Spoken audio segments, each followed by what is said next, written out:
দেখুন, কেতু আধ্যাত্মিক শক্তিতে ভরপুর হয়ে থাকে।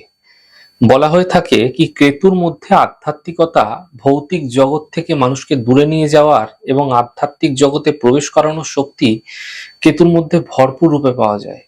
যদি কেতু পঞ্চম ভাব, অষ্টম ভাব অথবা দ্বাদশ ভাবের সঙ্গে কোনো সম্পর্ক রেখে থাকে, তাহলে সেই ব্যক্তির মধ্যে আধ্যাত্মিক শক্তি প্রবলভাবে পাওয়া যাবে এবং গভীর ধ্যানের মাধ্যম দিয়ে, গভীর সাধনার মাধ্যম দিয়ে যে কোনো জিনিসকে জানা এবং একান্তে সময় কাটানো, নির্জনে থাকা, এরকম ধরনের ব্যক্তিরা পছন্দ করে থাকে।